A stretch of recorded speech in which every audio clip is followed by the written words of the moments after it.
that it? I think so, yes, I think so. Weber, my notebook.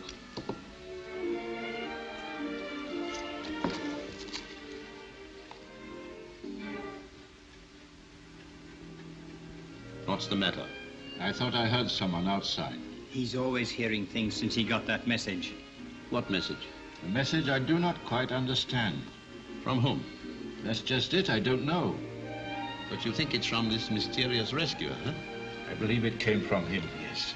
I believe I shall be got safely away. I wouldn't be the first, you know. And you'll go on with your work somewhere else, out of reach of the Nazis. Of course. You've always refused to work for them, haven't you? I would sooner die. My business is to cure, not to kill. Weber, you say you gave the last injection at 4 o'clock? Yes. Greatly increased resistance. They were definitely better. Seems to be working.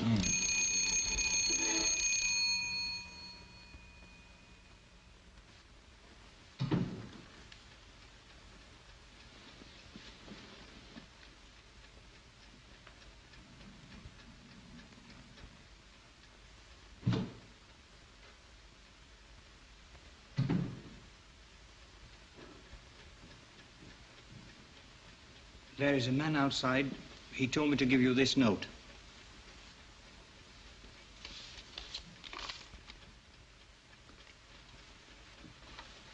Let me read it. Thank you. The mind of man is bounded only by the universe? What's that mean? I knew it. Weber, get my hat and coat quickly. And bring my suitcase. Notebook. Pencil.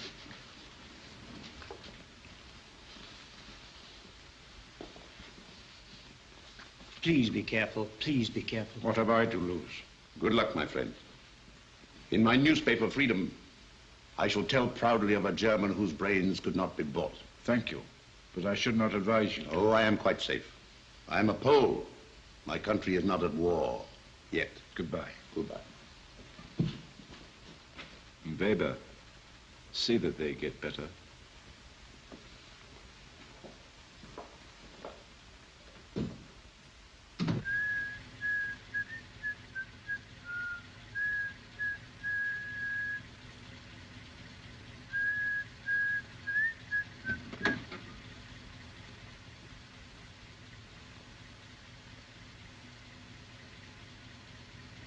I am ready. Hurry, hurry.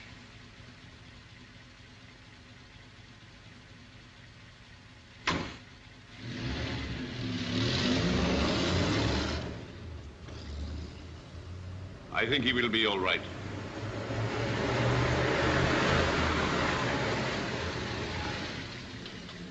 Dr. Benkendorf? He has gone away. That car that just left, follow it. You are wasting your time. Sidimir Koslovsky, isn't it? Our time isn't entirely wasted. You've saved us a journey. Inside.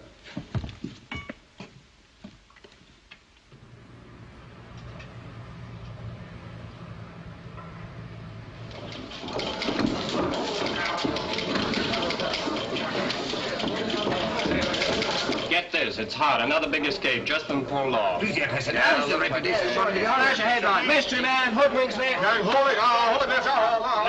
No, nobody knows who he is. Gentlemen, please. Gentlemen. The Minister of Propaganda instructs me to inform all foreign correspondents that rumors of a mysterious personage helping enemies of the state to escape from Germany are without foundation. We can assure you there have been no such escapes, and there is no such rescuer. Furthermore, in Nazi Germany, no one can hope to be saved by anybody.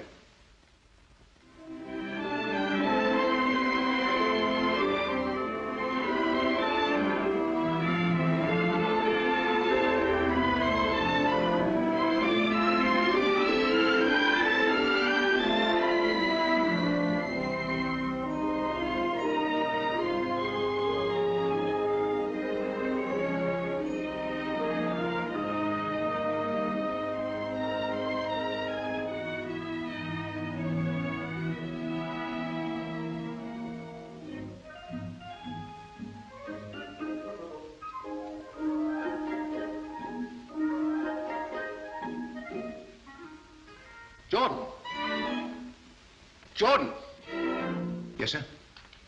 Jordan, you're nothing better than a vandal, a Goth, a spiritual descendant of the Huns, whose primary object was the desecration of beauty. I wouldn't know what you mean, sir. Not without a dictionary. Yours is the unique privilege of looking after the fairest goddess of them all, the one sublime woman.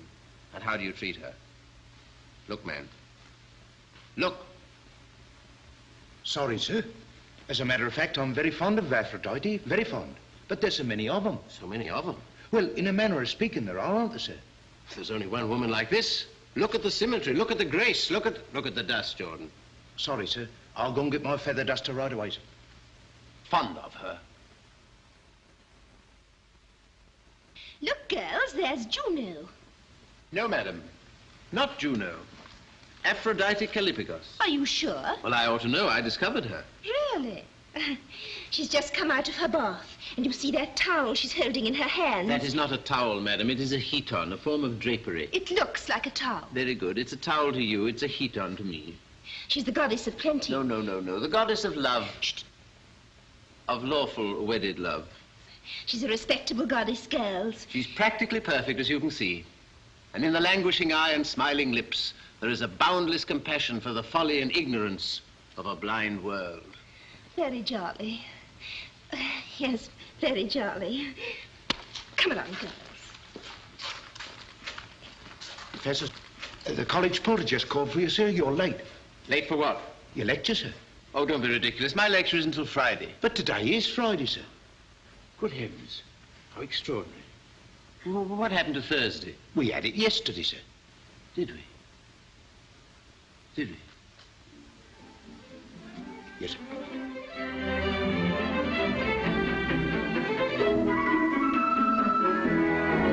Good morning. Good afternoon, sir. Where's teacher?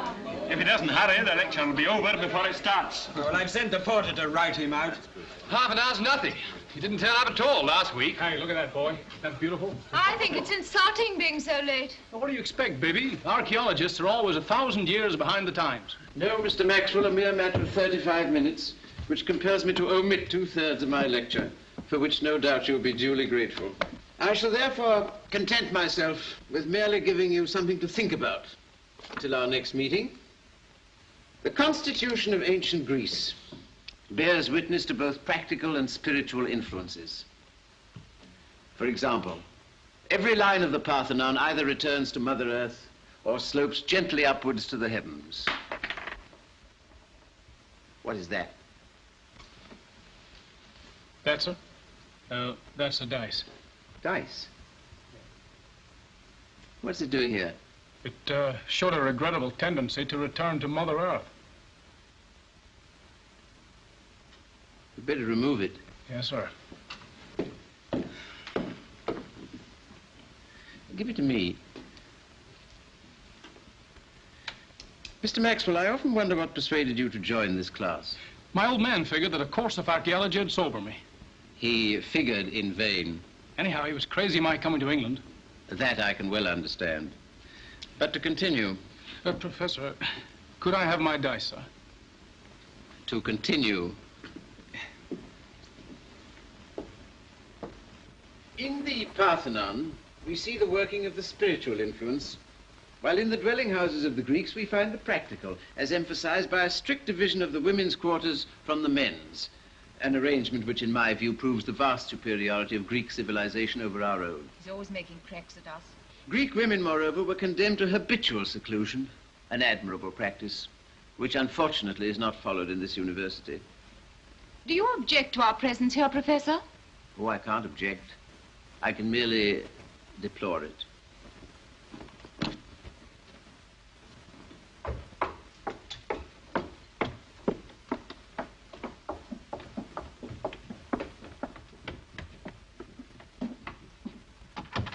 Now that we've succeeded somewhat elaborately in getting rid of the female students, I'd like to have a word with you.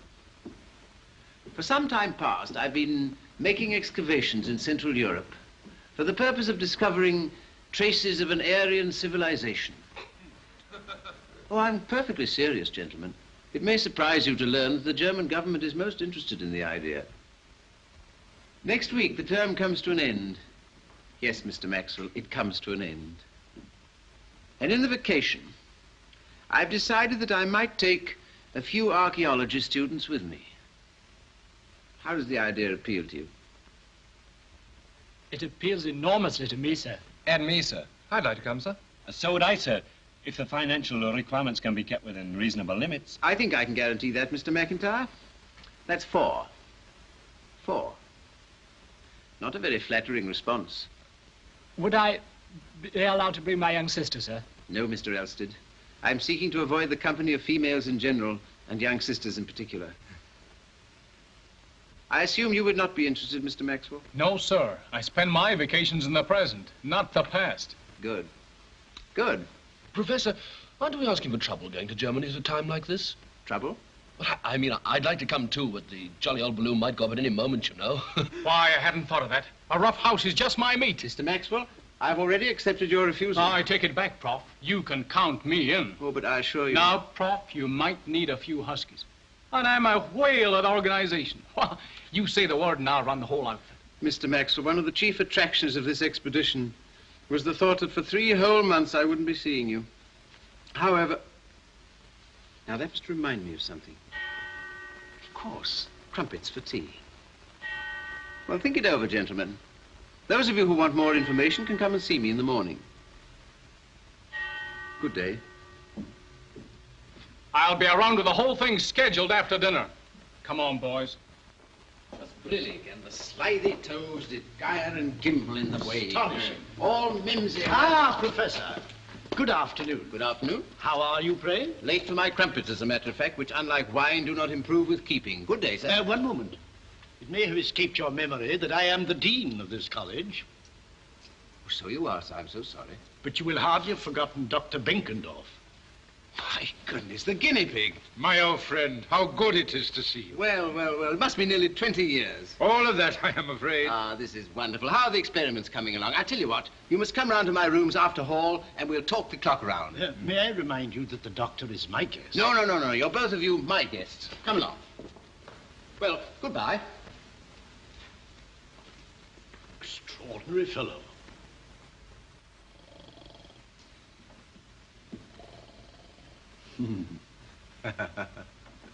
Well, now that the dean has left us, tell me all about it.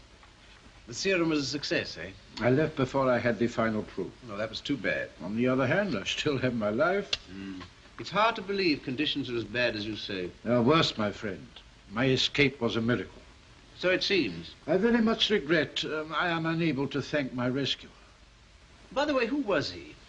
And how on earth did he manage it? I have no idea. He came and went like a shadow. An invisible bodyguard. Every detail was arranged for me from the time I left my home. Regular cook's tour, eh? Well, anyway, you're safe and alive and able to get on with your work. Yes. I like to believe it was because of my work that he did it. Not a bad reason. It is difficult for people like us to understand the motives of a true adventurer. You and I are not men of action, my friend. No, I hate violence. It seems such a paradox to kill a man before you can persuade him what's right. So uncivilized. Bless my soul, what's that? Everything's lined up, Prof, and I brought the bunch along for a final checkup. I said tomorrow. Sure, but I caught up on you by 12 hours. Now, look, Chief, here's the itinerary of the times of arrival and departure. An iron ration will be carried by all, and personal luggage restricted to 28 pounds. Now, we're all set to go. Go away. Don't you realize that I've... Oh, sorry. Sorry, sir. Oh, say, Prof, can I have my bones? Dice. No, they're my bones now. You're welcome, Prof. See you in the morning. Good heavens. Did I dream all that? I'm afraid not. We're all set to go.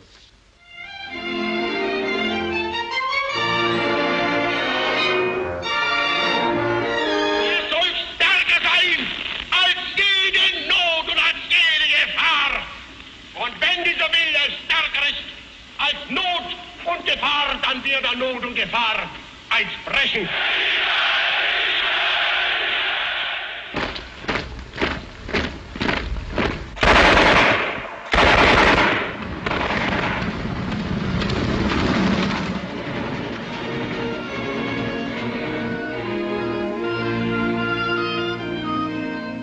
My home is in Oi. Oi? Oi. But when I am on duty, I am billeted at the chalet. You think he'll bite me? No, not unless I tell him to. Come here, gentlemen. I want you to meet a friend of mine from Oi. Hello, how are you? I say, Professor, we're not going to walk right on out of Germany today, are we? My feet are giving out. Do you think they'll manage to carry you another 20 hours, Mr. Gregson? What's all this barbed wire for? We are at the German-Swiss frontier, gentlemen, and the barbed wire is to prevent the oppressed Swiss from escaping into free Germany. Say, do you see what I see? What do you mean, the cow? Yeah, the cow. Yeah, believe it or not, boys, that's a Bonhoeffer cow. They produce less milk than our Jersey cows. Oh, really? You must tell me more of your experiences some other time. Anybody want any beer? Some beer? beer? I should say. What about you, John? Come on, Gretchen. Let's hear you. Yes, come on now. You take the high road and I'll take the low road. I'll be in Scotland of 40. For me and my crew, I will never meet again on the bonny, bonny banks of Lochloman. Come on now, boys, Annie Laurie. Everything all right, Herr Professor? Everything's splendid. And the coffee's excellent. I'm glad it's to your taste, sir. Still at it, Prof? Yes. We shall only be doing about 15 miles tomorrow. It'll seem like standing still. Well, have you got our marching orders? Yeah, just another 15 miles. Does he never relax? He's like a man hunted by a conscience, forever forging ahead. There must be a reason for it. There is. Sex starvation. Go on. No kidding. Maybe you're right. Well, can't we do something about it? See, that's quite an idea. Twiddle on that flute, Jock. I'm going into action. Hey, Tootsie!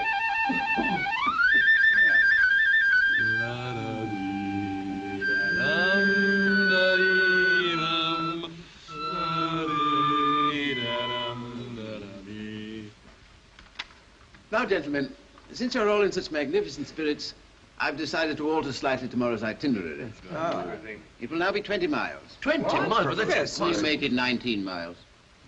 Yes. Now, as you all know, we are now at Untersitzenberg, altitude 5,000 feet. In the morning, we shall climb to 8,000 feet. And in the afternoon, yes, on second thoughts, we'll postpone the discussion about the afternoon's operations until later.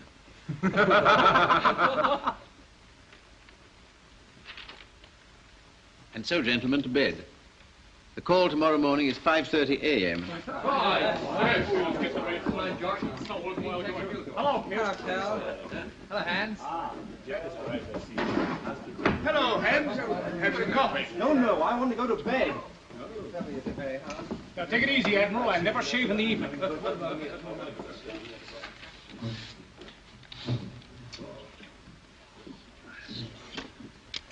It's getting late, Herr Professor. Thank you for reminding me, my friend.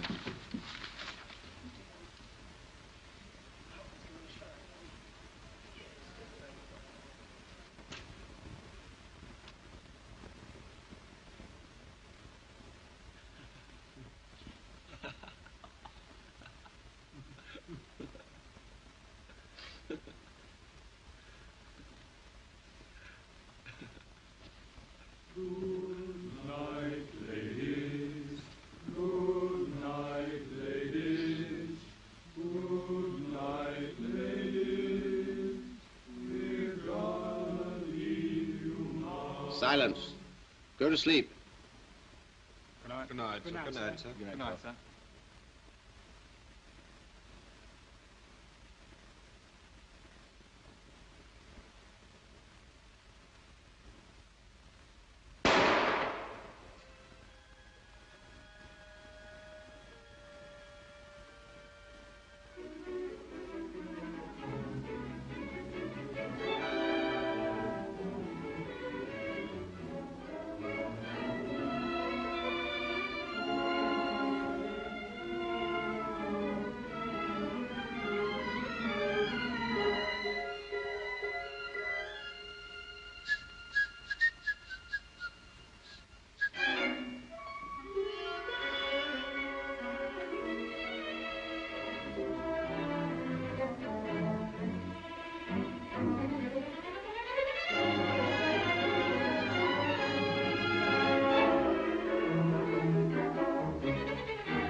even for dames, there aren't enough to go around.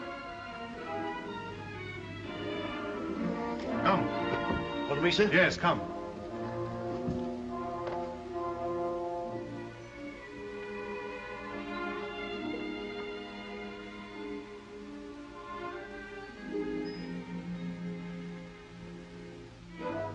Anybody coming here just now? There's no one here but the English party. So? I haven't seen anyone, sir. Are you sure? Yes, sir. I have been here since I came off duty. So?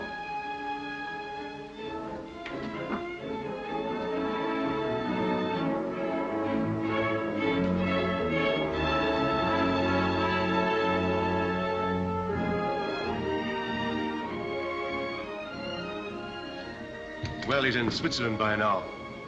There'll be the devil to pay for this. Get your post.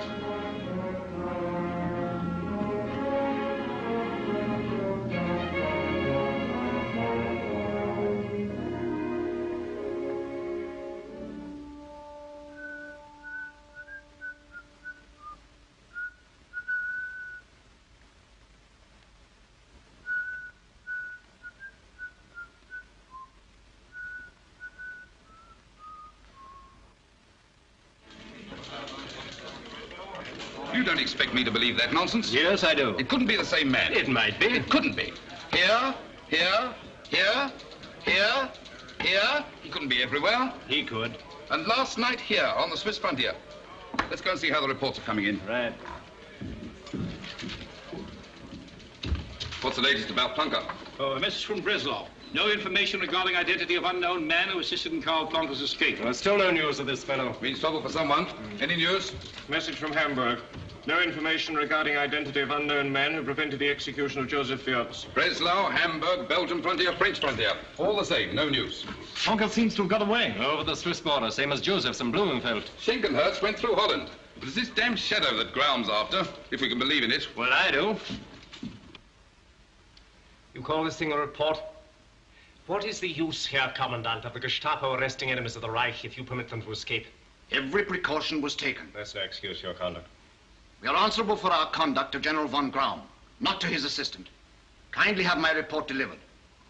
I'm afraid you'll regret that, Herr Commandant. Please wait outside. Schmidt, take this report to General von Graum. Yes, sir.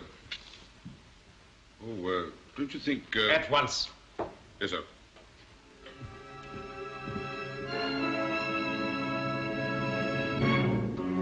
Get out, will you?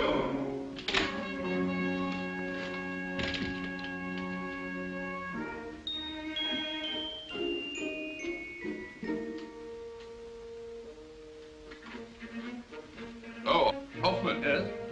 Oh, hello, Schmidt. Take this report. In there. What is it? Only the report from the prison commandant about Karl Plunker's escape. I'm sorry. I was going to have my lunch. Hoffman, this is an order.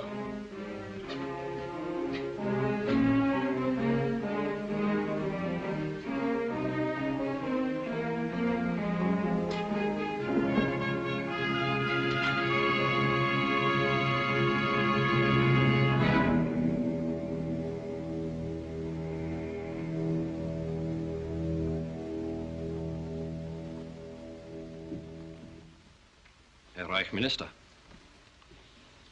Know your enemy. I am told that the English have a secret weapon. Their sense of humor. And I am determined to find out all about it. For instance, P.G. Wodehouse. Listen. The man with the beard sighed. Down in the forest, something stirred. Is that funny? No, it's not funny. Good. Now, the famous English humoristic journal, Punch. Young lady at telephone. You say you have met an officer and a gentleman. Well, bring them both up. Not funny? No, not funny. Oh, good. Now, Edward Lear. There was an old man of Bengal who went to a fancy dress ball. He said, I'll risk it and go as a biscuit, and the dog ate him up in the hall. Very unfunny. Yes, very. Now, Herr Lewis Carroll. Alice through the looking glass. 'Twas Breilig and the slithy tovies did gar and gimble in the Vabe. Painful rubbish. Very painful.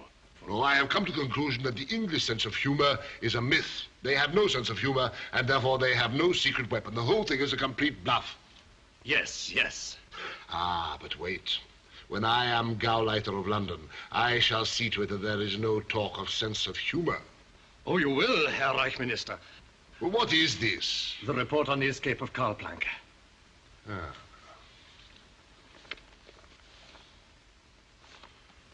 Schmidt and Marx. Bring them here. Get them!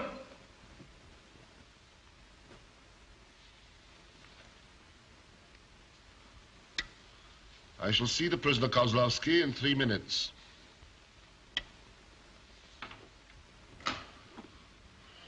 Ah, come in, gentlemen, come in.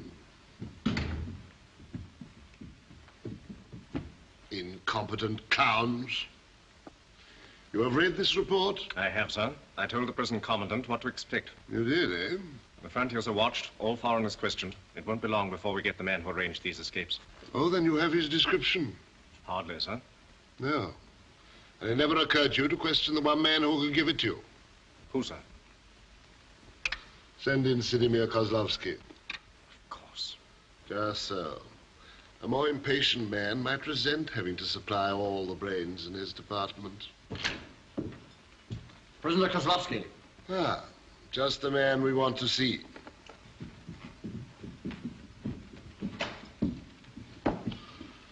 I wanted to have a little chat with you about freedom.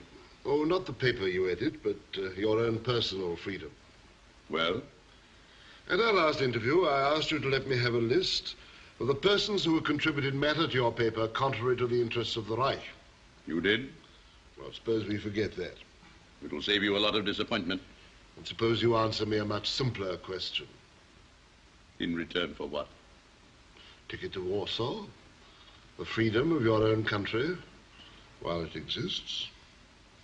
What do you want? A description of the man who prevented the arrest of Dr. Benkendorf. I can't give it. You were present at the time. A trained observer must have noticed some little peculiarity. How he walked, he talked, his height. What was his nationality? I've no idea. Oh, come. I should hate to leave you to the tender mercies of those idiots who've just gone out. Very well, then. Under duress. He was 7 feet high and covered with red hair. I see. You are, I believe, a married man. Correct. But with Europe in its present state, my family is abroad. Your family consisting of one daughter? Yes. She's safely in America. In America? Yes.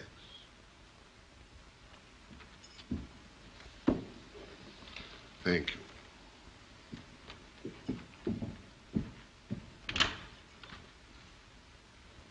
Good day.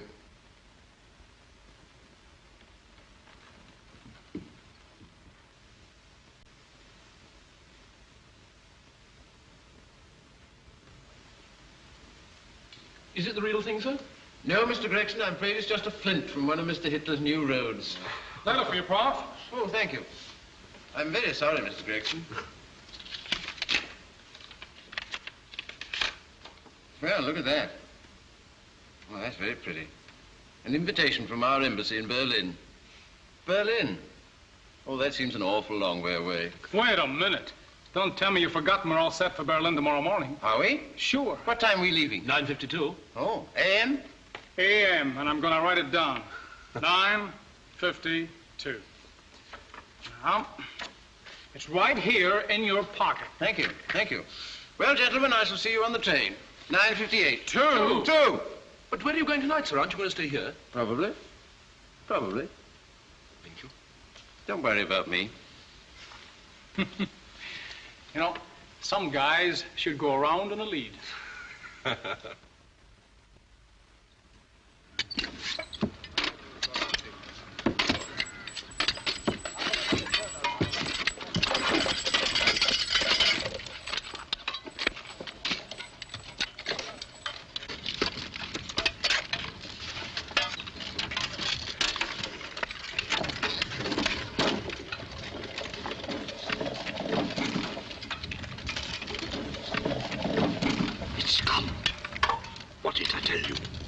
Get rid of it, you fool.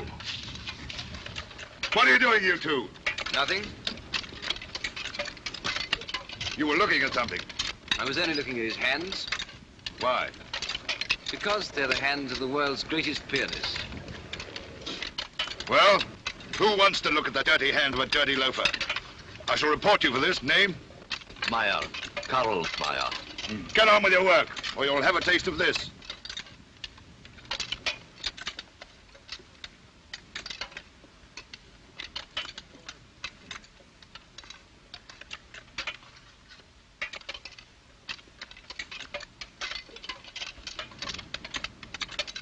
How do you expect to be rescued from this place? Nothing but fields and open country. I don't know, but I believe. There have been others, you know. Stop talking there!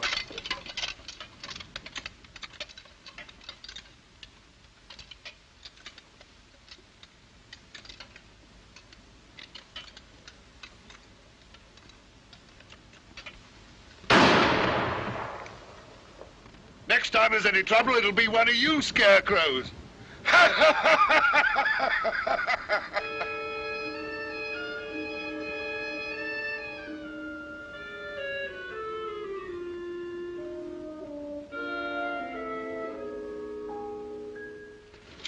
Gosh, the sheriff's been at it again. World-famous pianist escapes from labor camp. Let's have a look. Karl Meyer, the pianist, is reported to have crossed the French frontier in an exhausted condition. It is suggested that his escape was effected by the mysterious personage believed to have been responsible for similar rescues of other enemies of the Reich. What a game, what a game. Better than burrowing like a rabbit for bits of the past. That guy has guts. Even a rabbit has guts, Mr. Maxwell. Sounds awfully sensational. Wonder how he does it. By taking a chance. They'll catch him on the hop one of these days. They always catch that sort of bloke, don't they, sir? In the deplorable argot of you moderns, I wouldn't know. The man penetrated the camp in the guise of a scarecrow. In the guise of a scarecrow? Here, let's have a look.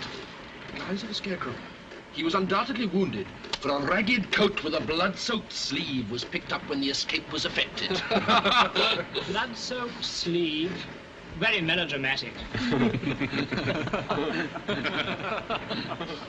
Pipped in the arm, eh?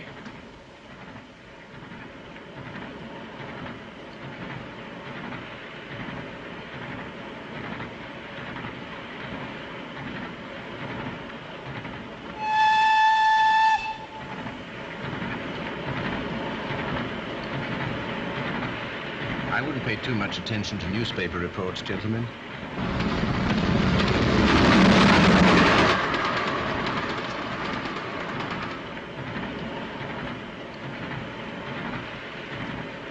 Well, I suppose one can get a wash on this train.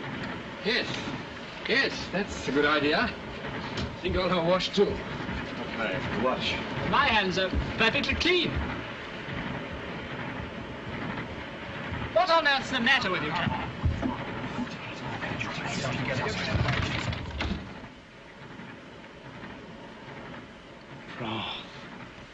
Just so, Mr. Maxwell. But a sensible fellow would keep his mouth shut. Oh, gee. Oh, boy.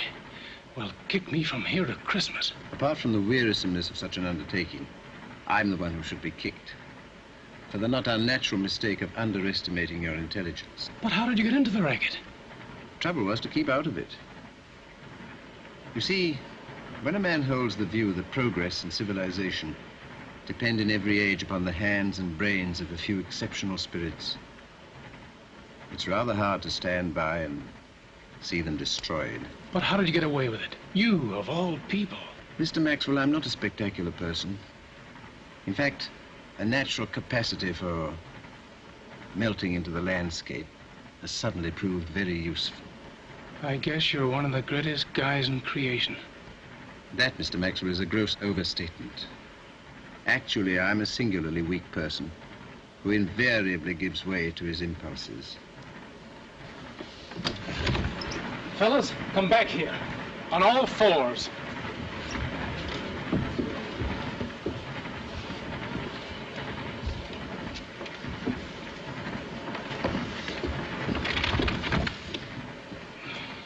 Well, Well, gentlemen, I hope you feel duly refreshed. Yes, thank you. Professor, may I shake you by the hand? Certainly, Mr. McIntyre, especially as we shall soon be saying goodbye. Goodbye? What? What else? Now that you've discovered my guilty secret. Yes, we've got something to say about that. Plenty to say. Yes, we've been talking it over Yes, sir, we want to be in it, sir. We are in it, up to the neck and through to the finish. Oh, no, you're not. Oh, yes, we are. Otherwise, I'm afraid we'll have to give the whole show away. Hey, fellas? Yes, sir, because we really want to be in it. What is this, gentlemen? Blackmail? Well, a nice kind of blackmail. Yes. Yes, I'll attend to it at once.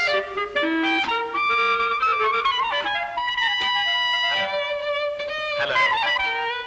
I can't hear a word. I'll ring you back. Gentlemen, please, I can't hear my own voice. I'm sorry. Is there nowhere else you can go to perpetrate these noises? Characteristics are purely French. Rubbish. The phrase, or one like it, occurs in no fewer than 7 compositions of Lubach's earlier work. Nothing like it. Well, at least we're agreed about the tempo. I maintain there is a modulation in the second movement. But I heard the record and I didn't notice it. Well, if you'd listened more carefully, you'd have heard that the tempo of the second movement is far slower than the tempo of the third. Well, you know as well as I do. Gentlemen, please. Will you be quiet? Here in this building, we are supposed to know everything that goes on in Germany. You can hardly expect me to believe that these escapes were effected without treachery somewhere. Herr Reich Minister, We've given all the information we possess. if my loyalty is in question, I resign. Resign. That is your valuable contribution. Sit down. Now, let us examine once more the available evidence. First, a scrap of music, Whistle in the Night. Your pardon, Herr Reich Minister, it went this way. No, this way. No. Stop that! The origin of the tune is being traced by a committee of experts. Secondly, the corner of a card found in the pocket of the scarecrow's coat. Send in Herr Ziegler. Where is it? Here it is. A piece of pasteboard, gilt-edged, with RSVP printed in copperplate on one side, and the figures 952 in pencil on the reverse. Well? It must be part of an invitation card, sir. Oh, well done, Herr Schmaus. And that being so, it is possibly one of a number issued for the same reception. Is it beyond the power of the Gestapo to trace where that reception is being held? Herr Ziegler is here. Where have you got it? Unfortunately, sir, none of the persons who overheard the whistling that followed each escape has enjoyed a musical education. So we have endeavored to crystallize their renderings into a single musical phrase and score it. There. I asked you to trace the origin of the phrase. It starts with the 27th bar of the third movement of Lubach's concerto in G minor. May I play it for you? No, I will. Sit down. Put on the record made by the Frontier Guard. But don't start it. Lubach's concerto. I don't believe it.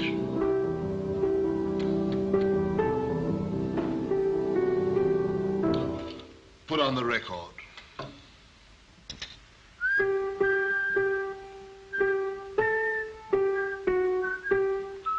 Oh, stop it.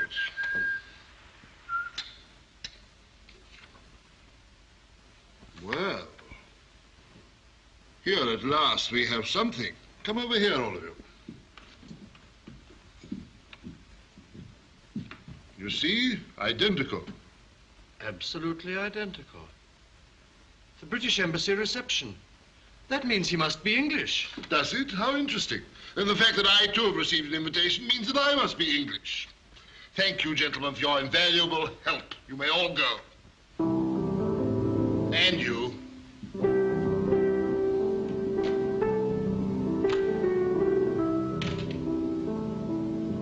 What are you doing here? I was just collecting some papers. What for? I don't know. I always do. What's your name? Wagner, Herr General. Do you like music, Wagner? Not very much, Herr General. Do you like this melody? It's quite nice for an English tune. Did you say English tune? Why, of course. An old English song. There's a tavern in the town. Come here, Wagner. Herr General. Don't be nervous. You shall be rewarded. You are a genius. You shall have a signed picture of the Fuhrer. Have a chocolate.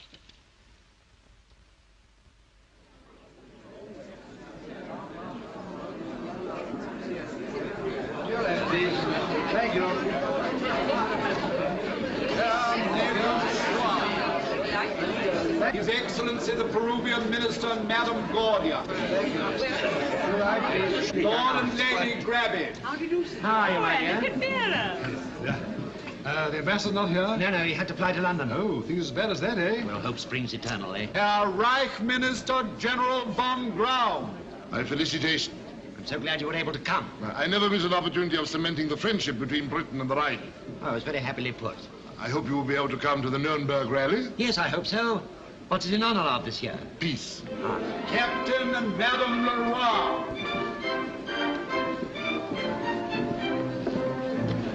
Colonel and Mrs. Channing and Lady Eva Plum. That man over there. Where? By the table. Well, the one by the fireplace with the beard. Idiot, that's one of our men.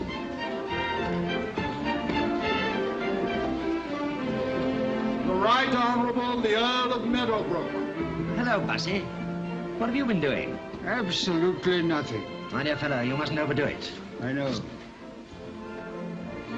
Ah, the charming Miss Cole. Good evening, General. General von Graum. Oh, yes, of course. Not a very good memory.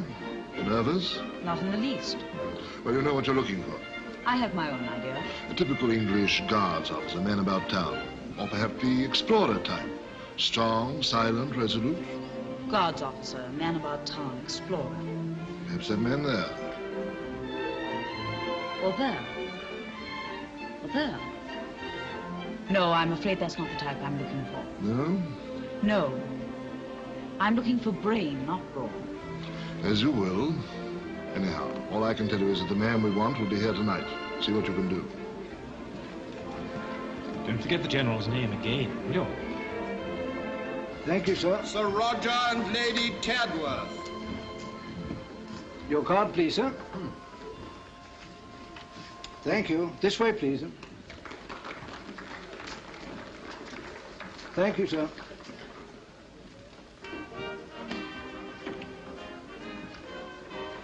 His Excellency the Chilean Ambassador. Have you got a match? I'll get you one, sir. Thank you.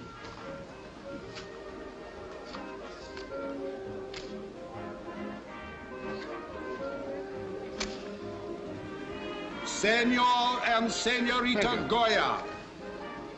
Old soldiers? Yes, sir.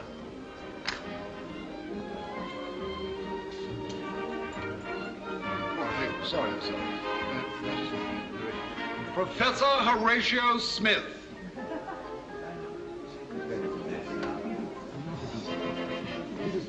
Hello, George. Hello, Horace. Well, I've come, as I promised. Well, that's splendid. Can I go now? Oh, I should stay a bit and enjoy yourself. All right. It's a nice suit. Did you make it yourself? Certainly not. A fellow in Cambridge made it for me when I was 17. Alice, I'd like you to meet my brother, Professor Smith, Lady Willoughby. Not the Professor Smith. Why, only the other day someone said I was the image of your Aphrodite. What do you think?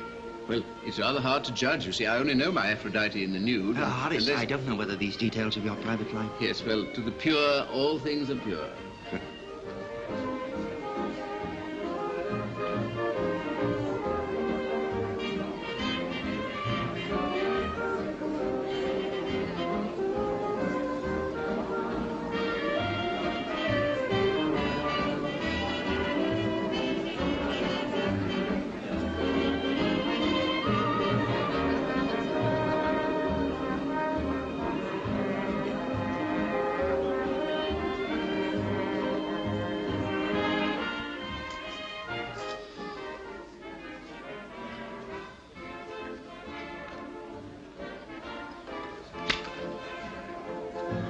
I should take things a bit easy.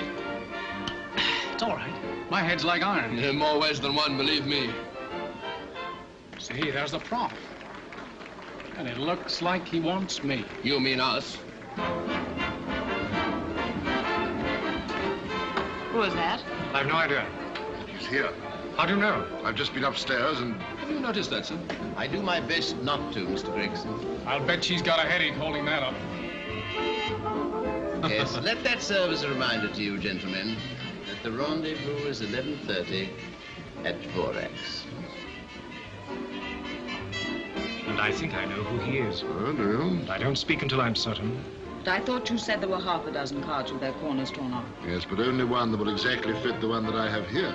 I can hardly imagine the man you're looking for being wise enough to tear the corners from half a dozen and foolish enough to leave his own card. You are a very intelligent young woman. But very intelligent if you to realize it. Now that he's in here, I can promise he won't get out.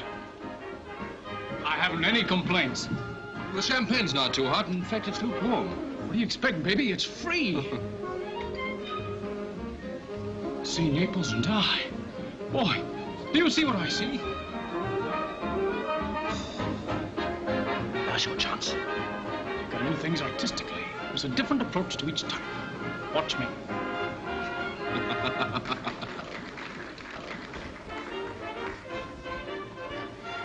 Excuse me. Oh, I'm so sorry. I thought it was somebody else. Von Graum. Smith. Clearly a case of mistaken identity. I'm looking for Jekyll, and I find Hyde. Jekyll? Hyde? Oh, an English joke. Well, hardly a joke. Well, excuse me. No, you mustn't go. Tell me more about yourself. I'm always interested in local customs and habits. For instance, what do you do with yourself? I hunt for the enemies of the Reich. Do you? Do you get much shooting? Oh, waiter. Well, excuse me. I think someone wants me. No, not until you've had your coffee. They tell me the British Embassy is the last place in Germany where it can be obtained. In Germany, we have discovered that a substitute can be better than the real thing. Ah, the story of the grapes. Hmm? Tell me, is it a fact that in your country there's no longer any freedom of speech? Oh, lies. All lies from the degenerate plutocratic press. Ah, is that so? Well, then you see that journalism is so untrustworthy, isn't it? May I ask what brings you to Germany, Herr Smith? A thirst for knowledge. I'm trying to discover whether there was or was not an Aryan civilization in this country. There was. Ah, some people say there wasn't, but I shall find out. Here's a whiskey, Bassett. What do you have in it? Absolutely nothing. You know, it is extraordinary. Bassie's vocabulary consists of... Absolutely nothing. It's sublime. It's ridiculous. It can mean anything. And it can mean absolutely nothing. It can even be an insult. Or a password. Password. That's good. Tell me, I am curious. Your English humorist, Lewis Carroll, why does he write such idiocy? Listen. 'Twas Breidig and the slitty tovies did gyre and gimble in the Wabe. Does not make sense. But it does. 'Twas brillig, and the slithy toves did gyre and gimble in the wave. All mimsy where the borrow grows, and the mome wraths outgrave. Well, it makes perfect sense. But what does it mean? It means whatever you want it to mean. You can either use it lyrically, or, as I'm afraid I do sometimes, in place of swear words. Extraordinary. As a matter of fact, you know, ever since I've been in Germany, I've felt exactly like Alice in Wonderland. Oh, but Germany is a wonderland. Oh, it is, it is. But we have one problem. To be or not to be, as our great German poet said. German? But that's Shakespeare. What, you do not know? Oh, I know it's Shakespeare. I thought Shakespeare was English. No, Shakespeare is a German. Professor Schutzbacher has proved it once and for all. Oh dear, how very upsetting. Still, you must admit that the English translations are most remarkable. Good night. Good night, good night. Parting is such sweet sorrow. What is that? One of the most famous lines in German literature.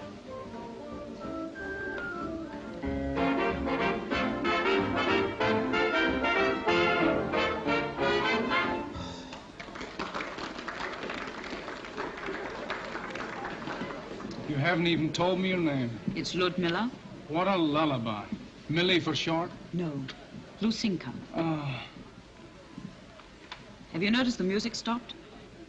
Oh, right back to earth again. Let's talk about you for a change. Apart from being American, what are you? I'm a student of archaeology. Very funny. On the level. I'm a member of the Professor Smith expedition and proud of it. Smith? Oh, the vague person I saw you talking to. Who looks as though he hated coming into the middle of the room. The greatest guy that ever drew breath. Really? I always said one shouldn't go by appearances. I could tell you things about him that'd knock the legs from under you. You could? Then do. No, I guess you'll have to take my word for it. Then get me a glass of champagne to make up for it. Sure. I'm certain it's him. I've just been listening to him. What did he say? Absolutely nothing. Why bother me? But that's what he said. Did you want me? Yes. Our friend Marx thinks that it's that fellow there. What's your opinion? I wouldn't have said so. Oh, have you a better suggestion? Yes. Yes, I would have said he was more likely. That man by the statue.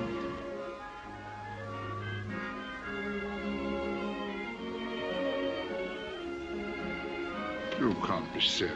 Why him? Intuition? That amiable fool? I just wasted 10 minutes talking to him. Well, that's what I think. Intuition. Oh, hello, George. Hello, Horace. I say, George, can I leave now? My dear fellow, of course. I hope you enjoyed yourself. Oddly enough, I did. Quite a pleasure to be on British territory again, technically. Oh, General. Excuse me, I have friends. Of course you have, but do you know the walrus and the carpenter? Evidently not.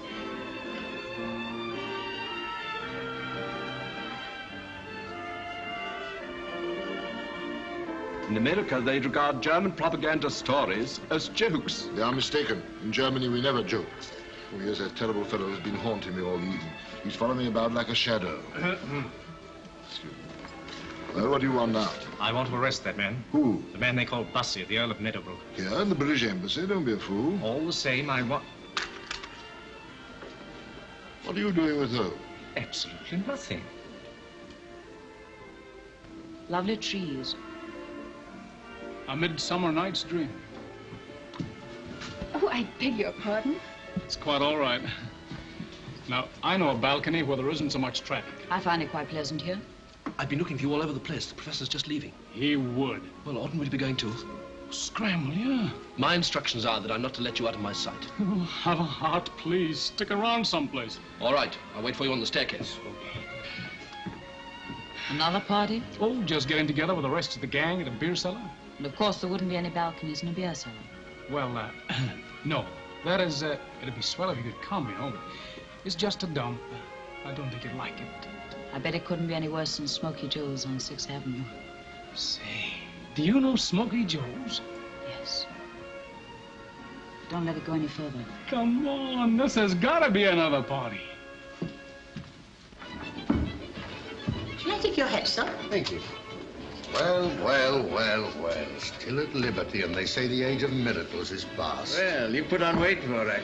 What's the news? Democratic League's in trouble. What again? And they've arrested their Polish editor, Kozlowski. Oh, those hotheads. Ah, Kozlowski's a great man. Yes, I know, but I'm not interested in politics. I know, but you should be. Good evening, gentlemen.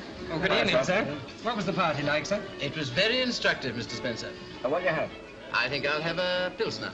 Yes. Who's that, new waiter? Yes, he used to be in the telephone service. Really? He was dismissed. Little trouble with an SS man. Oh, yes. Excuse me. We're all ready for tonight, sir. Shh, not so loud. There might be a microphone hidden under the table. You don't mean? No, Mr. Elstead, I don't mean. We're perfectly safe here. Look what's just come in. And I wasn't allowed to bring my sister. Who's the girl? I'm sorry, Professor. I did my best, but someone else did better. I understand. Hiya. Allow me to present Professor Smith. Prof, this is Ludmilla, a poem from little old New York. How do you do? I had no idea you were so interested in modern poetry, Mr. Maxwell. Won't you sit down? Yes, I No, thank you very much, Prof. See you presently. Well, gentlemen, I regret you were unnecessarily called to this rendezvous. Oh, nothing doing tonight, sir? On account of Mr. Maxwell's regrettable preoccupation with American poetry, there will be nothing doing tonight. But we meet at the excavations tomorrow. You can have my beer. Oh, good night. Sir. Good night. After you did Hannibal's route over the Alps, where did you go then? No, I'm very interested. Well, I'll tell you. Forgive me for interrupting, but haven't I seen you somewhere before? Sure. Tonight at the embassy. Of course. How silly of me. Well, Prof, you'll excuse us. We're going to dance. We've done quite enough dancing for one night. Oh, you should have seen her. Why, she's as light in her feet as a butterfly on a daffodil. Not a very happy simile. When daffodils are in season, butterflies are mere grubs. Oh, Prof, that's hardly complimentary. But scientifically accurate, as I rather expected the professor would be. Thank you. Oh, could you be an angel and get my handbag? I must have left it in the car. Well, Please? Okay. Well, We seem to be alone. So we do. Your friend's been telling me all sorts of flattering things about you. I see. I hope you didn't believe them. Well, I prefer to judge myself. Oh, then I must be on my best behavior. I should hate you to leave here with the wrong impression. I should hate to leave with the wrong impression. Naturally, naturally. Who's the girl? I don't know who she is. He wouldn't come away without her. But you were with her all evening. But I don't know who she is. She's terrific. I've looked everywhere. It isn't there. What isn't there? Her handbag. But it's here. It's been there all the time. Good night. Night. What a very strange man. A swell guy, but vague. I wouldn't have said vague. What, going already, Professor? Correct. You see my impulsive young American friend over there? I see him. You see the mysterious young woman with him? I see her. Be a good fellow and investigate. What you think? I don't think anything, but I'd like to know. Good night. Good night, Professor. Thank you, sir.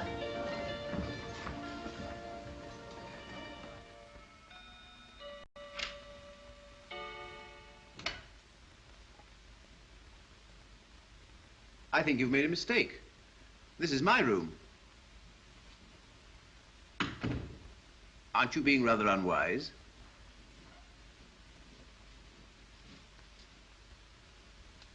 I want to talk to you. I dare say you do, but this is neither the time nor the place. Don't worry. No one saw me come into the room. Then let's hope no one sees you go out. Good night. No. You've got to listen to me. I'm rather desperate and I do need your help. You may not believe a word I say. But before I leave this room, you will believe. Now, my dear young lady, I do wish No, you... no, please don't say anything till you've heard me.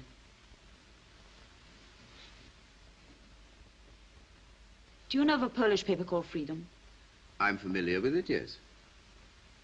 Have you heard of its editor, Sidomir Kozlovsky? Yes. Some weeks ago, he came to Berlin for material. He was arrested. Yes, he would be. They put him in a concentration camp. They would. He happens to be my father.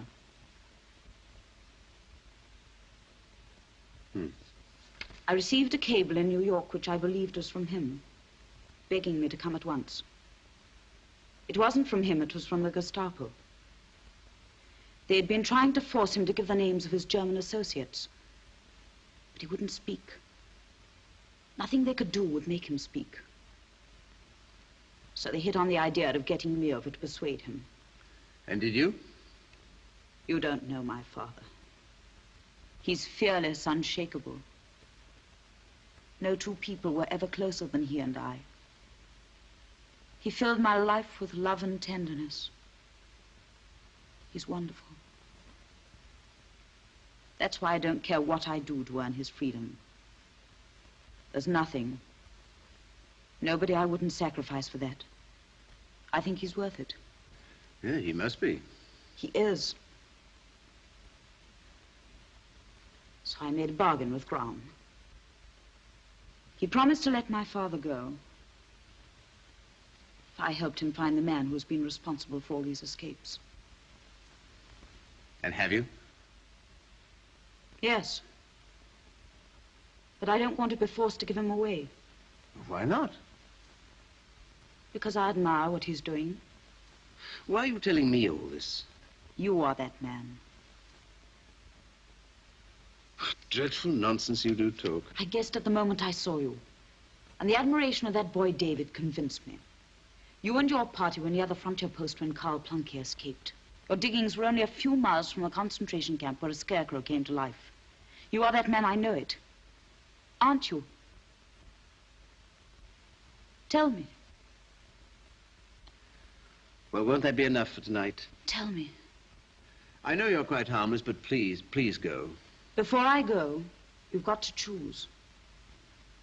Either you help my father to escape, or I go straight to the Gestapo and tell them what I know. Very well, go there quickly. I hope they'll prove less skeptical than I.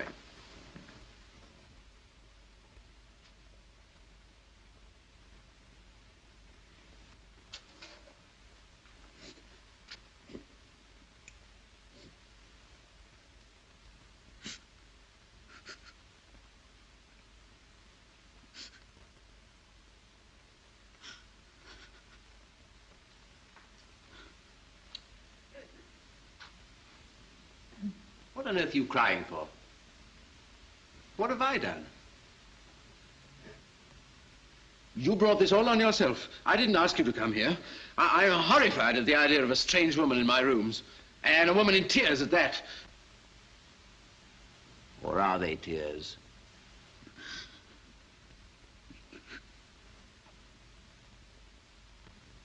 Yes, they are. Well, they don't have any effect on me, believe me. Here, mop them up with that. You look awful. And don't you try any more fairy tales with me.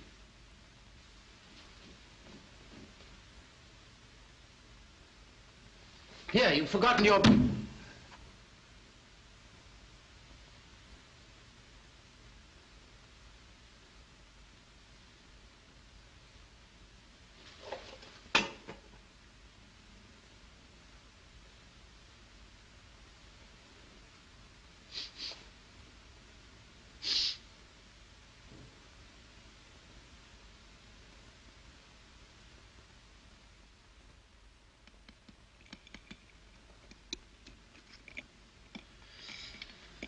Have you noticed the delightful smell everywhere this morning? You mean the egg? Everything smells delightful to me, but of course you wouldn't understand that, Mr. Maxwell. You're sure you feel all right, Prof? I feel splendid, thank you. Now, Dvorak, tell me, why are you here so early in the morning? You asked me to get you some information about a certain young lady. So I did. Well, I've got it. In the first place, her name isn't Coles at all. It's Kozlovsky. In the second place, Don't tell me any more. Now I feel even better. What is all this? Trailing a girl with whom I have a luncheon date. Have you? Sure. Good. That'll save me a telephone call. Prof, I don't get it. Exactly. You made the same mistake I did. The trouble with us, Mr. Maxwell, is that we don't understand women. We've even forgotten they use powder on their faces.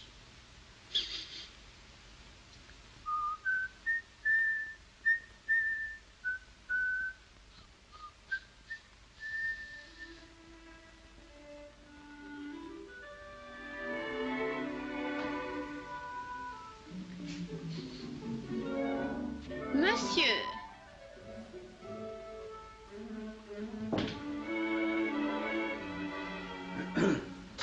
Can I help you? Are you French? Yes. You're not German? No, I'm still French. This is a French shop, you see. A French oasis in a German desert. What can I do for you, monsieur? Oh, yes, yes. Powder. Powder? Powder, yes, I like some powder. Certainly, but what kind of powder? Bars, tubes, talcum, face? Oh, face. Oh. Any special make? I beg your pardon? Which make would you prefer? Well, what would you suggest? I always use Dory. Do you? Always. I have some of that. You won't regret it. What shade? Well, what shades have you got? Rosé, Rachel, Naturel, Ochre, Moraise, Pêche? Yes, I'm afraid all that's rather beyond me. I'll be back tomorrow. But, monsieur! What is she like? Well, I really don't quite remember. She's sort of... What's her coloring? Dark. Brunette. I know what you want. You take this. I'll have a pound of that. A pound? Yeah. That will last a lifetime. This is the biggest box I've got. All right, I have two of those. Two? Very well. Well, don't bother to wrap it up. I'll just take it the way it is. All right. Thank you. How much is that? That will be 42 marks, monsieur. 42 marks. Thank you. Thank you. Will you allow me? Gentil comme ça, n'est-ce pas? Born in France? Born in France. It's remarkable. Goodbye. Goodbye.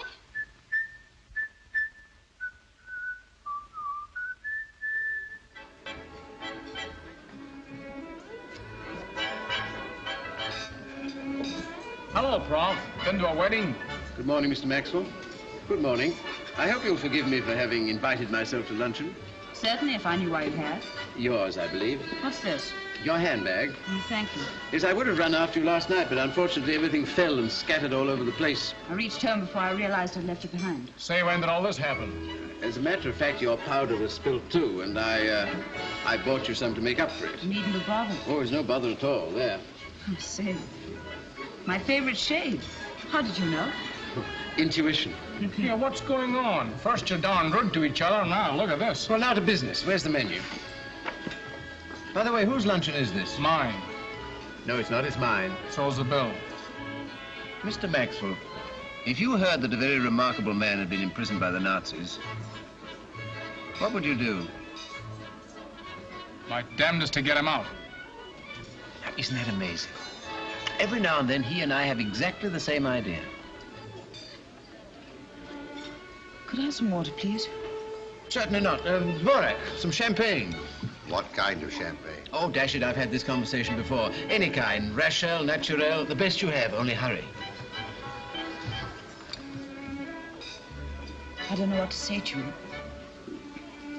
Can't quite believe it's true. Suppose we have some nice cold trout to start with. And we'll follow that with... I don't even know where they've taken him. No one knows, except the Gestapo. He's at Grossberg. What's this? Milk-fed lamb cooked in creme de menthe. The things they think of.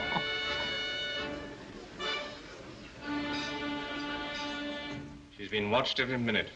There's the report. Went up to his room. Enterprising. In my opinion, she's wasting her time. Yes, the question is she wasting ours? This idiotic archaeologist. Lunch lasted 2 hours.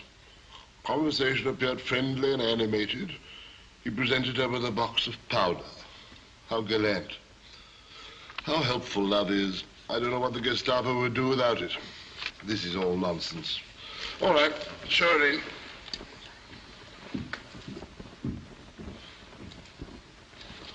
Ah, good day, Miss Cole. Sit down. You're looking very radiant. It must be love. I'm afraid not. Even though I did go to his room last night. Room? Whose room? The professor's. Didn't you know? As a new recruit, I made sure I would be followed. Quite so.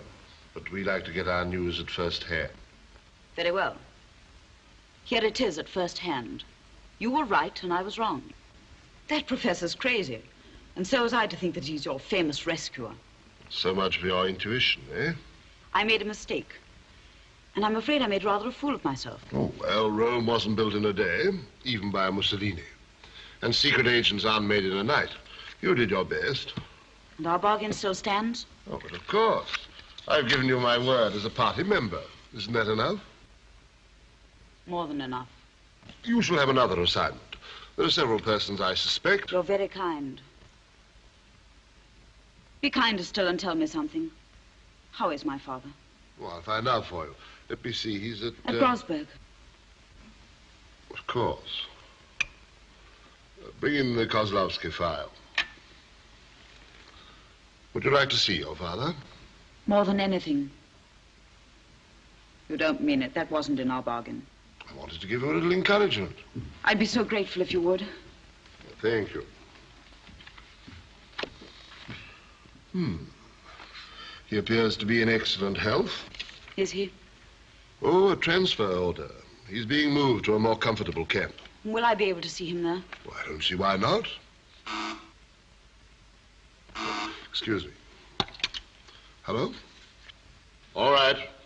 I'll be over straight away. Excuse me. I'll be back in a moment.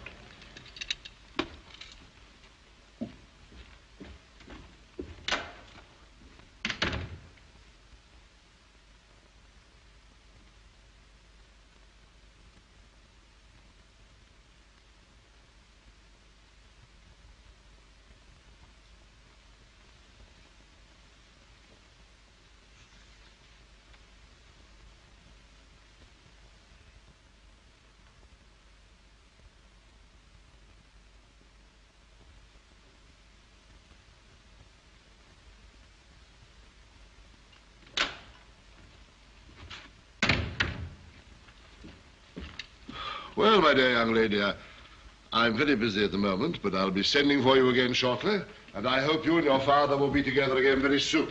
Goodbye. Thank you. Goodbye.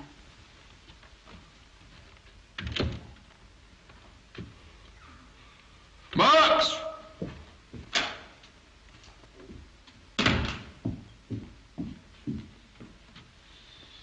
I didn't believe her, Marx. I didn't believe her. But I do now. That idiotic archaeologist. Sir? But we've got to have proof. But we've absolutely nothing against him. You'll see, my dear fellow, you'll see. Now, if you'd said the Earl of Meadowbrook... On Saturday morning, I've got a job for you at Grossberg. And in the afternoon, I shall be there myself. To be in at the kill, as the English say. Have a chocolate. I found out something. Something which might be of use to you. Look, I made a note of it. My father's being transferred from Grossberg to Riesenfeld on Saturday afternoon with 4 other men. Who are they? Schumann, Fleck. Gruber and Holstein. That makes 5 altogether. Yes, how did you know? Never mind. Go on. They're leaving Grossberg by car at 4:30 and arriving at Riesenfeld at about 6. Now we're getting someplace. Wouldn't that be our chance, Prof? Saturday afternoon? Possibly, yes. Say, this is terrific. Where are those maps? Do you mind if I try to work this out, Prof? Not at all. Thanks. Now, here's Riesenfeld, and here's Grossberg. That's about 60 miles, say 45 miles per hour, starting 4:30. Now, we're parked in this road here somewhere. Look, there's a wood at the bottom of the hill there. Yeah, they'll be going through that wood about 5:15. Yes, we can get a tree across the road. That ought to hold them up for long enough. Yeah, then we can scoot down this side road here and catch the main road to Berlin. Here. How's that, Prof? Sounds all right. Why, surprise is a principal element. Surprise. If only you could do something. Don't worry, we will. Well, if I can't be of any more use to you, I'll leave you. My taxi's ticking away. Goodbye. Thank you for coming. You've done very well. Goodbye. I'll show you the way. Say, where's she going? It's too late. You missed your chance. Oh, well. Say, how's that for the plan, Prof? What plan? The plan of the escape. Gentlemen, Mr. Maxwell was serious about this plan. But we'll never get another chance like this. Possibly that's exactly what the Gestapo wanted you to think. This guy's got to be saved. Something's got to be done Saturday. On the contrary, if we do anything, it'll be on Friday. Friday? But you said Saturday was the Look, day. Prof, what I found. Is it any use? Any use? This is remarkable. Say, listen, Prof, my plan. 1000 BC, I think. Never dreamt we had anything like this here. Wait till Oxford University hear about this. They'll be green with envy. My plan, Prof. Prof. But this is astonishing, really astonishing. Thank you, Mr. Elstead. Thank you. 48 hours and he hasn't uttered a word. Do you think he's thought of anything? Let's ask him.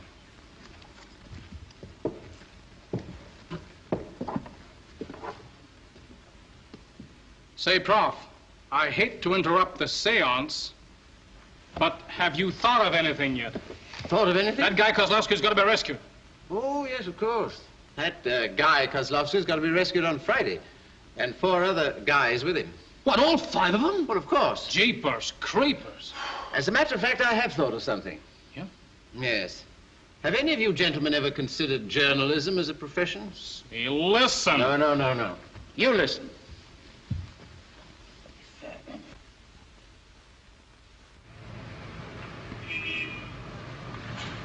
I'm getting him now. All right, here they are. Tap the private line. Go to it, fella. Propaganda Ministry? Gestapo headquarters speaking. Department X2. About those 6 American journalists. We are permitting their visit to Grossberg. The journalists who wish to accompany Herr Bodenschatz. You're representative of the Bund. What do you mean you don't know? Then find out. Hey, take it easy there. I have, You wish to see... I've seen... I have, No visitors except by appointment. How long have you been here? You don't know me? Ever heard of the American department? Yes, sir. I thought... All right, don't apologize. See if you can find my umbrella. I left it behind the other day. Bodenschatz is the name. Excuse me. Well, just the man I wanted to see. You don't recognize me, but I remember you. I heard Dr. Goebbels say some very nice things about you. So, keep it to yourself. How's the baby? We're getting married at the end of the month. So, Now, how about the 6 American journalists? What about them? I'm asking you. If you don't know anything about it, get me someone who does. Perhaps Herr Grabitz would know. Grabitz should know.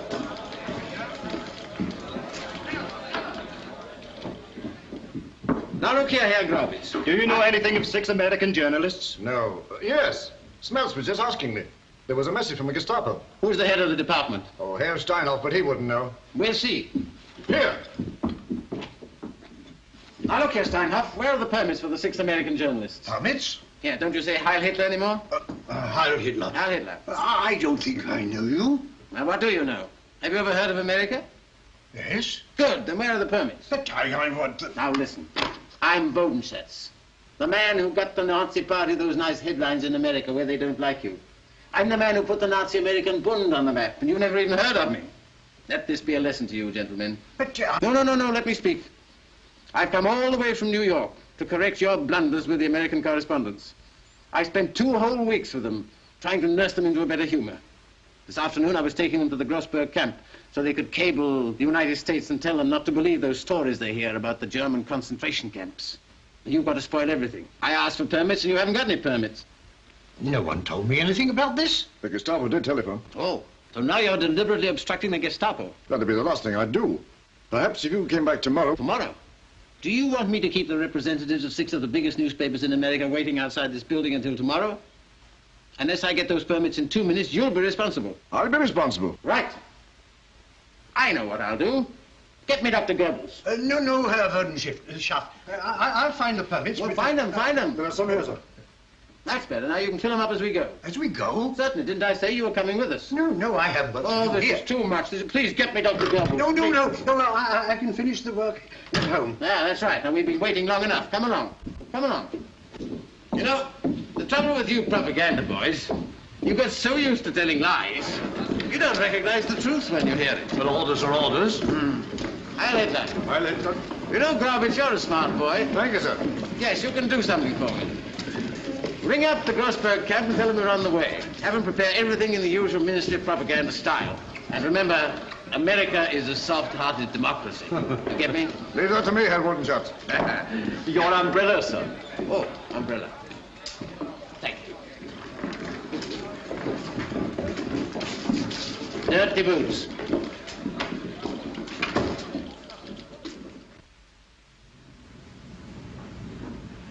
The journalists are just arriving, Herr Commandant.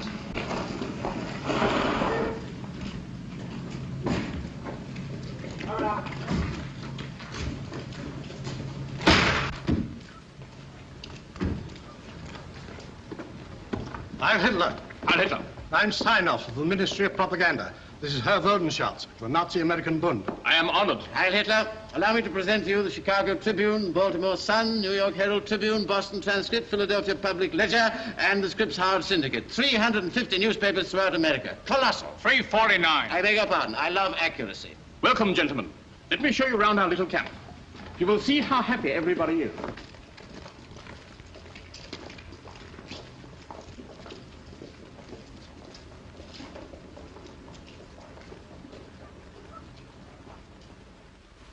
Come on, do your propaganda stuff. You can talk, can't you? You see, gentlemen, there is plenty of food. Eggs, vegetables, bread, butter, jam, and fruit. A real fruit. Ketchup!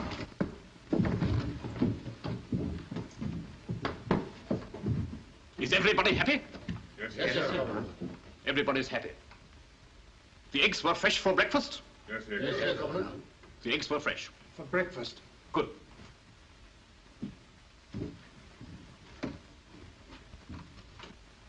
In this hut, we have some men who were stupid enough to insult our beloved Führer, the editor of an anarchist Polish paper, and 4 misguided German contributors.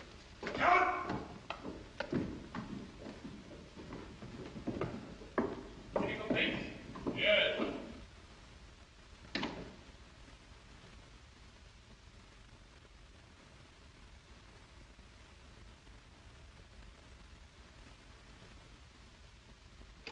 Well, I'm glad you've all learned the truth. In America, they have the idiotic idea that German concentration camps are full of unhappy people.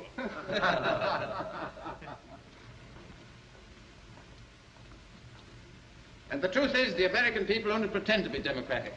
At heart, they are 100% National Socialists. I thank you.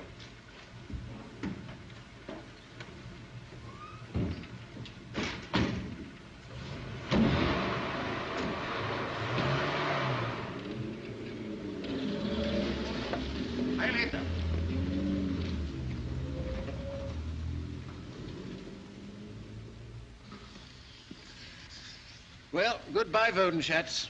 You were the quintessence of all the most objectionable men I ever met, but you served a noble purpose. I don't often lose my nerve, but can't we get on? All right, he's just coming. He's just been to telephone to make sure it's clear for you to go to your destination. Ah, all fixed.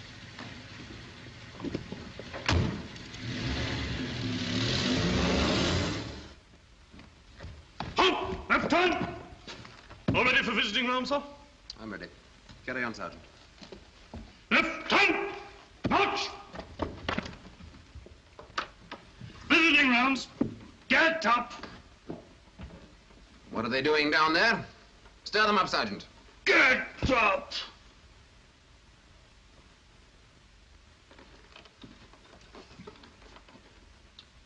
It's the Herr Commandant. Herr Commandant, bring that light a bit closer. What's happened, sir? He's unconscious.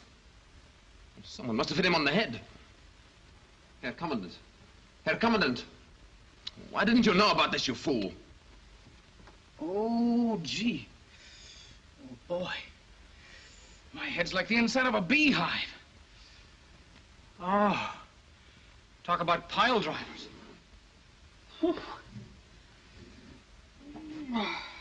What's happened?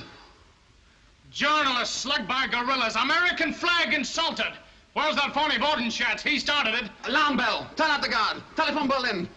Gentlemen, my apologies. I don't understand. I'll get you a card, take you to Berlin. Bodenschatz! Ah, you ought to be pasted to the wall. Here, snap out of it, fellas, and get into these pants. But, gentlemen, who could foresee the Gestapo telephone? You give me 5 minutes with a transatlantic telephone, and I won't be a Gestapo. Gentlemen, I apologize. I'll save it. How could a simple sort of man like myself imagine that instead of attempting to rescue your father tomorrow, as I expected you to do after you had so carefully examined my papers, you would rescue him today? What do you mean? What do you mean? Your acting is very clever, but I'm getting a little bored with it. Your accomplice may have rescued your father, but please remember that you are still here. My father's escaped? Yes, astounding, isn't it? Herr Reich Minister, Steinhoff is here. Bring him in. Take her in there.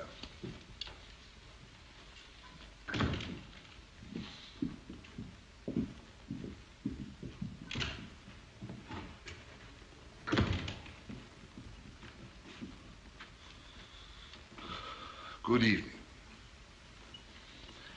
And you are the man who has just been bluffed by this obvious hoax. The Gestapo must hold itself responsible. For what? For the incompetence and stupidity of the Ministry of Propaganda? Wodenschatz. Couldn't any of you checked up on his story? We are not policemen. Unfortunately. Would you recognize the man if you saw him again? I have an excellent memory for faces, thank you. I may give you an opportunity to prove it before long. Marx! Ah, Marx, that archaeologist. Professor Smith? Yes, Professor Smith. I want to see him here at once. Bring him. But he's... Do you want me?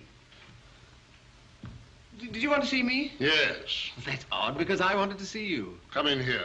Thank you. I'm so glad to find you're not busy, because I've been doing a little research work. That's just what I want to do. On the identity of Shakespeare. I'd like to know how you spent this afternoon. What's the matter with you? You seem upset. I spent the afternoon in the library of the embassy. Now, this proves conclusively that Shakespeare wasn't really Shakespeare at all. No? No. He was the Earl of Oxford. Now, you can't pretend that the Earl of Oxford was a German, can you? Now, can you? No, no. Well, there you are. Herr General, how much longer am I to stand here? Have you anything to say to me? Please, we have a visitor. I think you have met Professor Smith. No. Good day. Goodbye. But you have met Herr Wodenschatz. Wodenschatz? Do you know Wodenschatz? No. Should I? Ah. Anyway, I didn't come here to discuss Shakespeare. If you want me, you know where I am.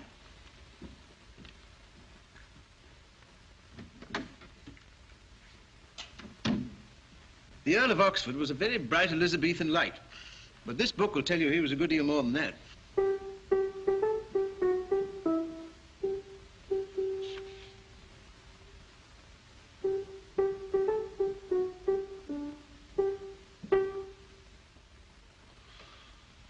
I owe you an apology, Professor. Can you spare me a few moments longer? With pleasure. Here's somebody who will recognize you. Come in, Miss Coles. Ah. The young lady who asks questions. But doesn't answer them. Professor Smith, that was a remarkable affair this afternoon. Oh, have I missed something? 5 prisoners escaped from Grossberg. Oh, splendid, splendid. Oh, I beg your pardon. Ah, how annoying for you. By a strange coincidence, Miss Cole's father was among them. Well, congratulations, Miss Coles. Just so. A few days ago, this young lady called here and obtained some secret information. She then went straight to your excavations. Well, why not? We welcome visitors. You must come one day. Do you deny having received that information? Really, General von Graum? Because if the person who received it is not punished, the person who gave it will be. Well, Miss Coles, which is it to be? What exactly do you want to know? Just the name of the person to whom you gave that information. I gave it to no one. Then you will be court-martialed tomorrow on a charge of espionage. And you know that for that there is only one penalty in German law. What's that? The state execution of Magdeburg. Oh, yes, of course. I'd forgotten. You've gone back to the axe of the Middle Ages. But we wear modern dress. White gloves, white tie. White waistcoat. The dress of an English gentleman at a dinner, a French gentleman at a wedding, and a German gentleman... Yes, Herr Professor? At a murder. That's good, Herr Professor. I must remember that. Excuse me.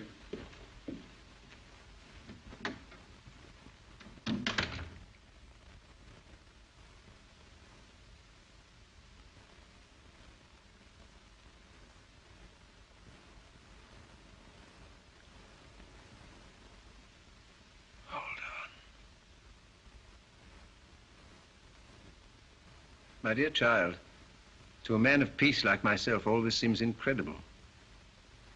But in your own interests, if you do know anything, wouldn't it be wiser to speak?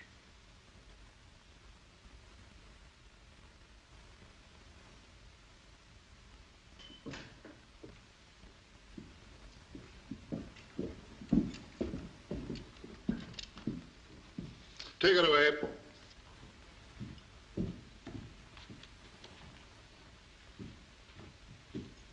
May I say a word?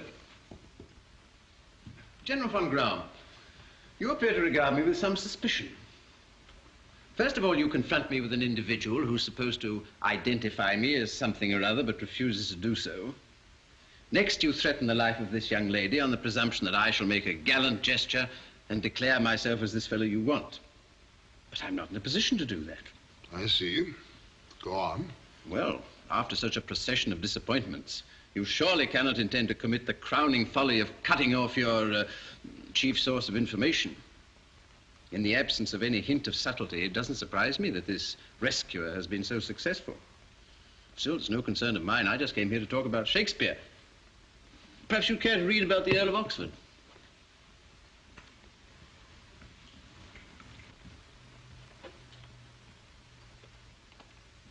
I do wish it were in my power to help you. Well, goodbye. Professor, you should have been a detective. Of me? Oh, thank you. All right, Miss Coles. You can go. Does that mean I'm free? For the moment, yes. Perhaps the professor would care to see you home. Oh, dear. I'm afraid I'm a very poor escort. Well, allow me.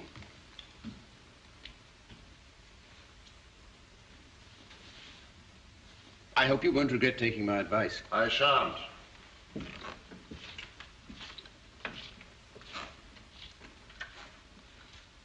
Why did you let her go? It's not her I want, you fool. It's him. That man, with his English superiority, seems to be mocking at our greater German world power. And I've got to get him. Got to. Yes, Herr Reichsminister. How are you feeling? All right.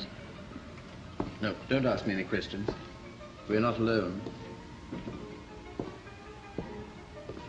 Ah. How about a glass of wine? You need it.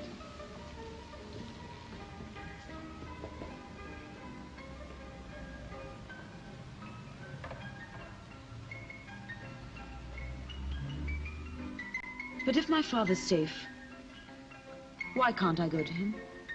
Because we want to keep him safe. Is he in Berlin? The fewer people who know where he is, the better. Here, drink your wine. It'll do you good. Excuse me.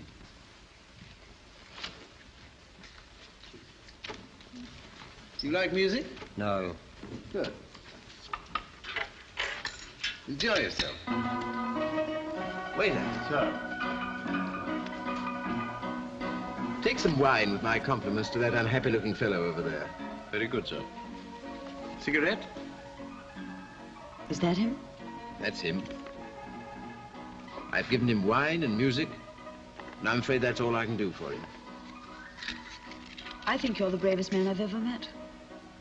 You mustn't exaggerate, especially after your own remarkable courage. But if you've no fear for yourself, what about those who depend on you? Nobody does. I'm a bachelor. I wonder why. Well, I'll tell you a secret. Years ago, I fell in love. And I've been in love ever since. Is she pretty? Not pretty. Divinely beautiful. Is she English? No, she's Greek. Would you like to see her photo? I always carry one with me. But that's... Aphrodite Kallippagos. The perfect woman. I found her at Lesbos. Ours is an ideal relationship, you know. They say no woman compares with her physical perfection. And as for her mental equipment, well, I tried to supply that. Do you never wish she could come to life? I've always thought that would be most unsatisfactory. In fact, during the last few days, suddenly she's become less real to me. Just marble. It's a pity. Oh.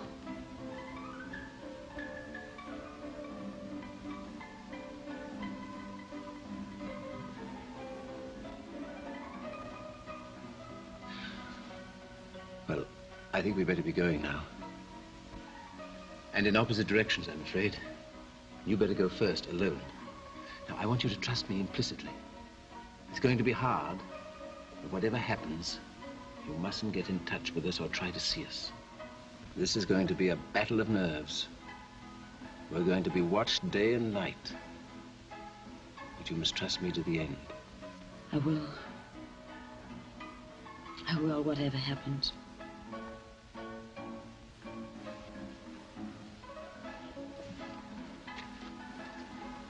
Don't worry. I promise you I won't leave Germany without you. Give my love to Father. And keep some for yourself. Goodbye.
What has happened? Nothing to report. Nothing to report.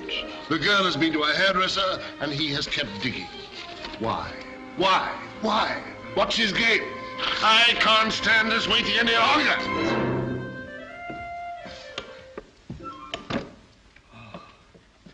Say, Prof, we've dug up half Germany. What do we do now? Dig up the other half.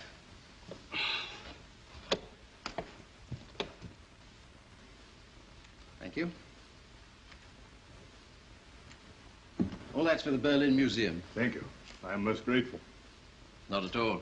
You've been most helpful, Doctor. I wish I could do more. One has to be careful. I know. Thank you. What are you doing with that? Just bringing a little sunshine into their lives. Well, give them my love. What's the matter? The Gestapo. Where? All right. This is where I go to work. Go on, hurry up. Oh, David, I want to ask you to... Gestapo.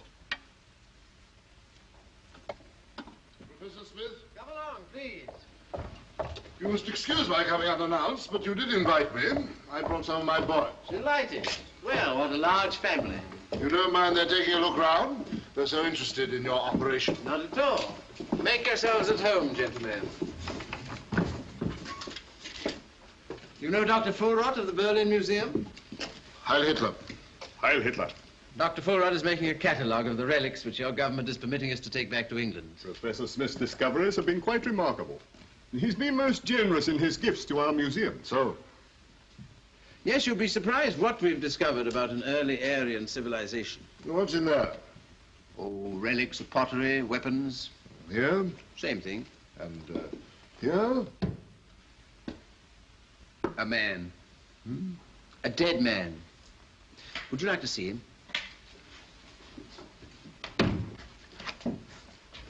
There we are. Buried with all his weapons, you see. Presumably in the belief that there might be a rearmament program in the hereafter. Eh, Mr. Spencer? An ancient Teuton. Alas, poor Yorick. Get thee to my lady's chamber, my dear General.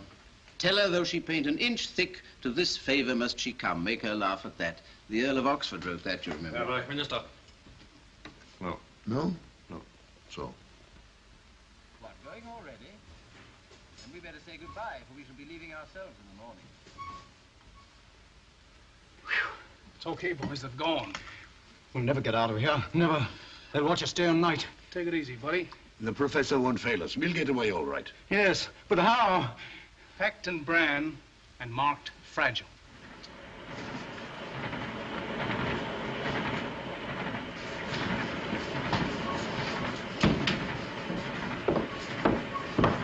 Changing guard, sir. All present and correct.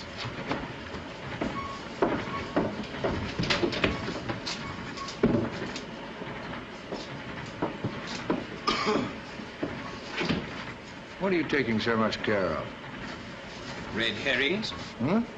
Red herrings. Oh.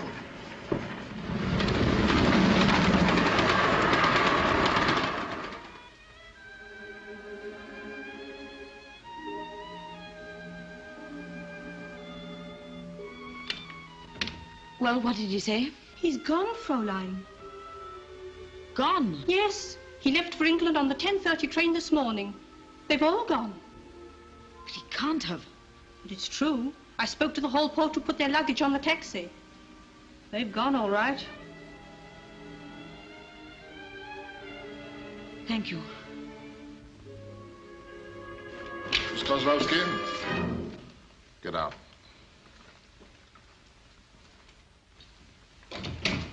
Sit down.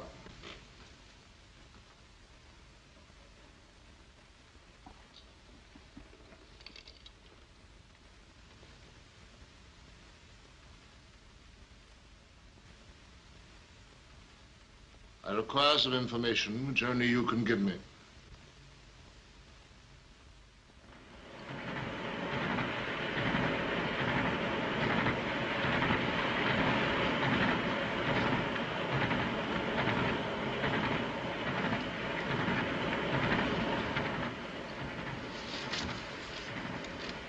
Where are we now? We're nearly at Feldenkirchen, sir. And what's the exact time? 2:47. Means we're 4 minutes late. Good. Not very long to wait. You all know what to do? Oh, yes, sir. 2 hours to the frontier. And with ordinary luck, gentlemen, our last adventure will be successfully concluded. In case there's no opportunity to do so later, I want to tell you now that your conduct throughout, in spite of occasional fits of lunacy, has been most exemplary. I do hope the trip has proved instructive. It has, sir. I suppose we shall all be meeting again pretty soon at Cambridge, sir? I wonder. I have an idea that our country may have more important work for us. Anyway, I do thank you all.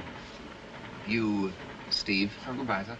And you, Herbert? Bertie, sir. Bertie. And Jock. And, Clarence. Clarence, of course, yes. And David. How did you remember all those names, sir? Excuse the familiarity, Mr. Maxwell. Oh, by the way, I owe you an apology. I did my best at Cambridge to prevent your joining this expedition. I admit now that would have been a mistake. Oh, allow me to return to you your bones. Take care of yourself, Prof. I will. Now, gentlemen, I'm just going to take a little nap. Meanwhile, do your stuff. Sure. Good night. Good night, sir. Good night, sir. That's the signal.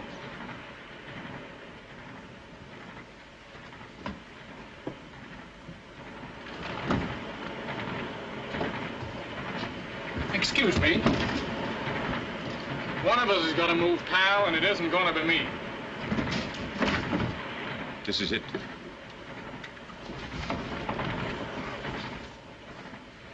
We'll never get through, never. We don't stand a chance. We'll all get through. We are in good hands. I'm a bit nervous myself, Kozlowski. Not Kozlowski here, please.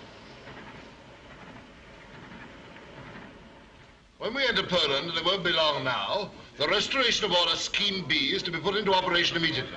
Understand? In Holland, Denmark, and Norway... Minister. Don't bother me. A report from the trains. The professor is asleep. Oh, the professor's asleep. And the students are guarding the packing cases. Don't bother. Did you say packing cases? Yes. They had permits to take... Packing cases. Precisely.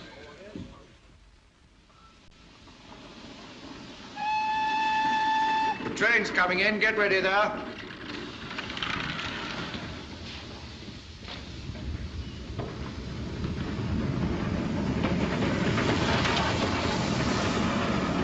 Turn out those cases as soon as she stops.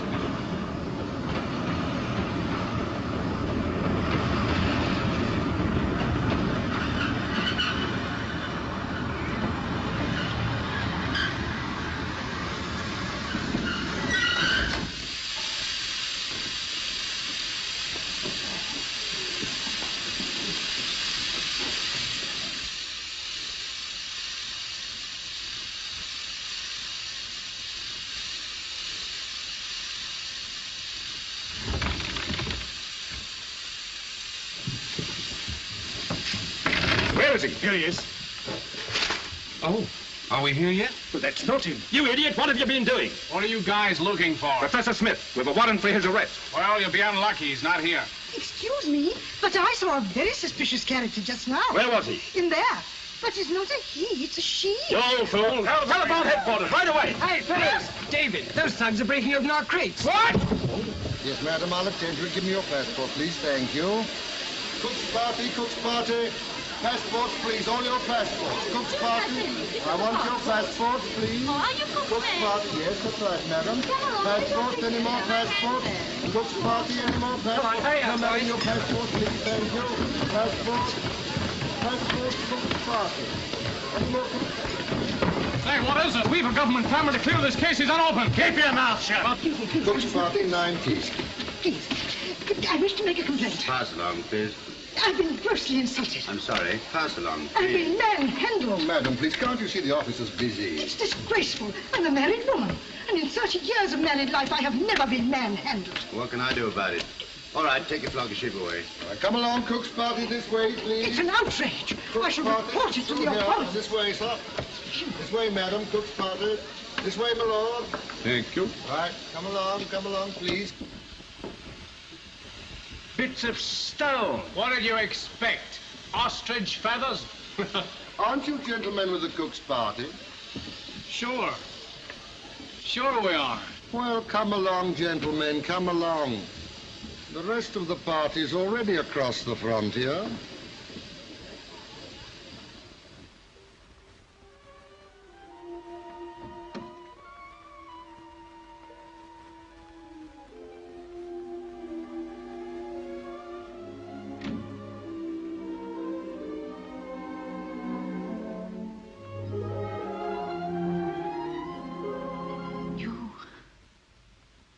that I didn't expect. I told you I'd come back for you. But I thought... That I'd forgotten my promise? No. Yes. Grant's been here for hours. I don't know. They never left me alone.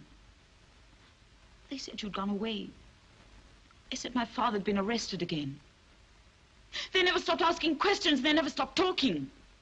Your father's safely across the frontier. Oh. Is he? Quite safe. What have I done? You'll never forgive me for what I've done. I'll never forgive you if you don't put on your coat. We haven't much time, you know. Yes, but in the end, you see, I did tell them things. They tricked me into them. I didn't know what to do. It seemed the only way to save my father. They said they'd shoot him. So, of course, you told them. You're so human.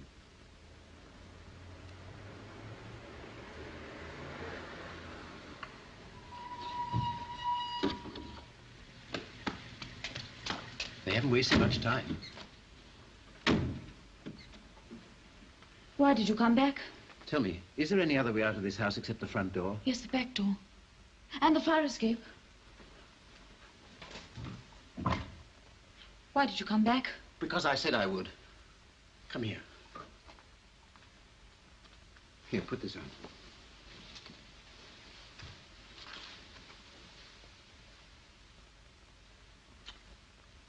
Yes. Open up there. Come on, hurry up. Open. Out of it.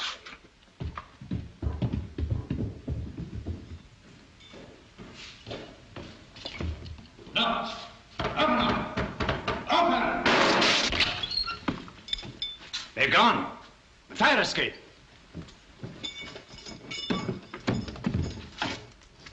Come with me. You go down and bring the car round to the back. Wireless to headquarters. They can't have got far. Come on.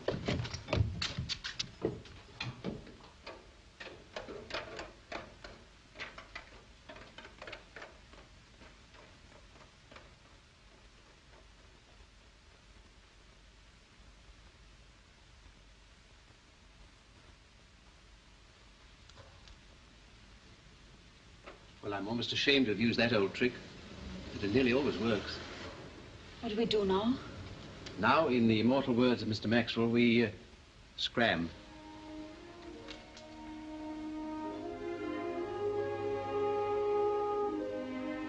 "'Twas brillig, and the slithy toes did gyre and gimble in the wave."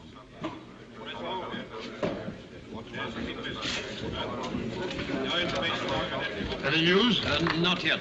I will not be beaten by that archaeologist. It's a matter of personal honor. I can assure you, Herr Reich Minister, that every train is being checked and every frontier watched. He can't get away. In a few moments, I shall be able to give you some definite information. Well, see to it. I'll get him myself, understand? Myself.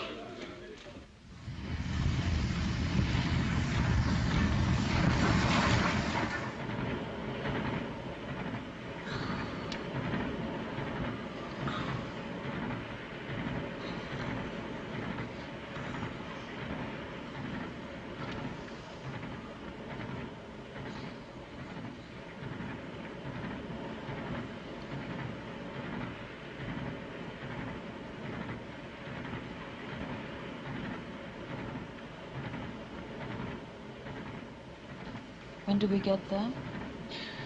About 25 minutes. And then? Then, England. England? You've never been to England? Well, there are varying opinions about it. There was an Englishman named Rupert Brooke, who was also in Germany when he said, "God, I will pack and take a train and get me to England once again. For England's the one land I know where men with splendid hearts may go. And women with splendid hearts, too."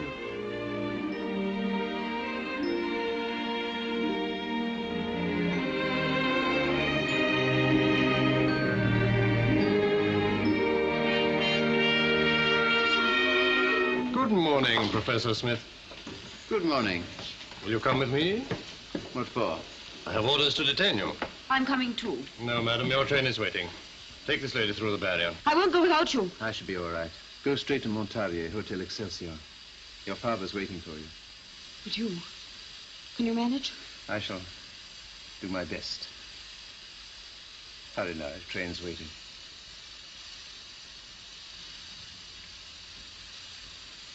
Au revoir. Au revoir. This way, please.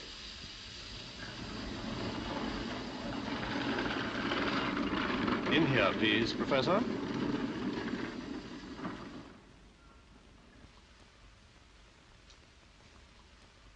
Well, Professor of Archaeology? Well, Captain of Murderers? You won't mind spending a few minutes with me until our special train arrives? I take it I have no choice. Very little. This must be a big moment for you.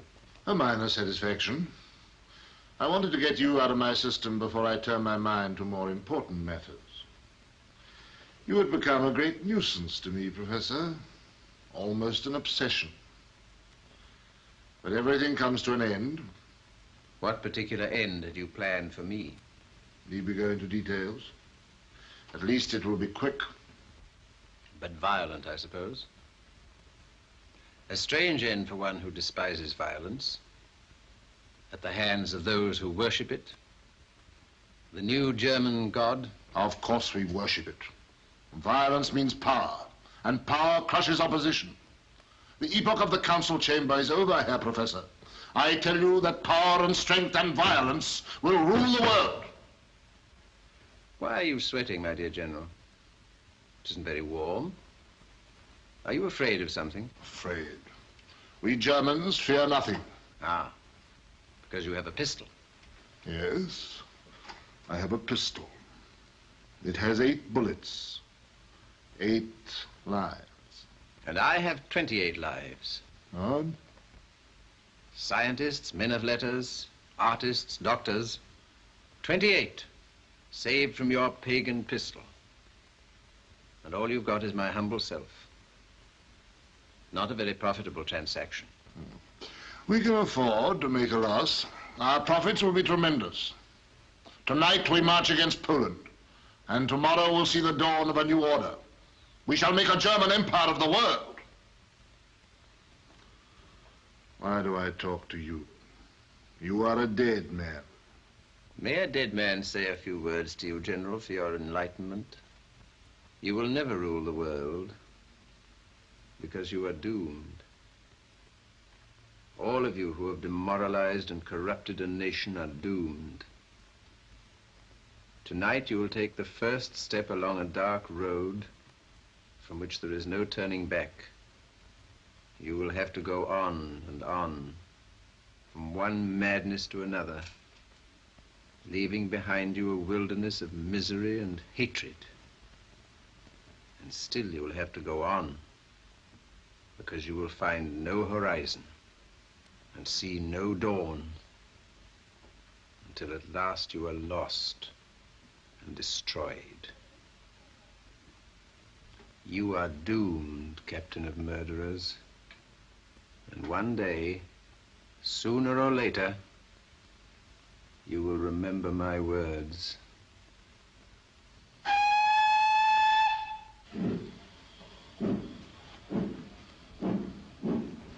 Stop! Come back.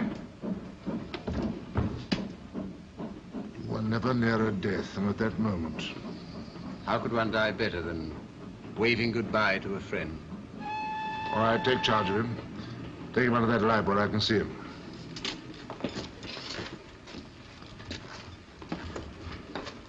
Herr Reich Minister, be careful. He's only to step past the barrier, across the frontier. That's exactly what I want him to do. Ah, shot while trying to escape. And by me. By me.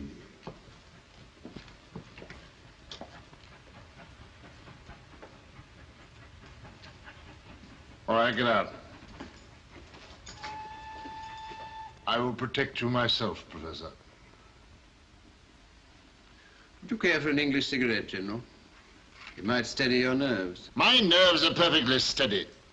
They don't appear to be. Just an old-fashioned match.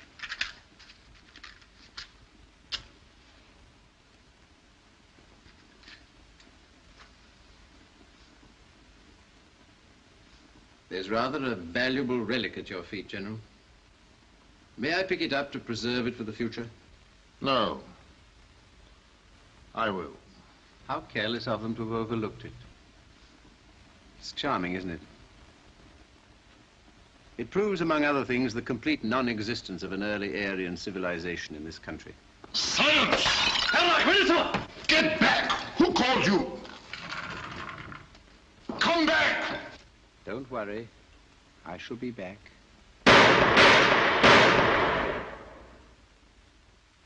We shall all be back.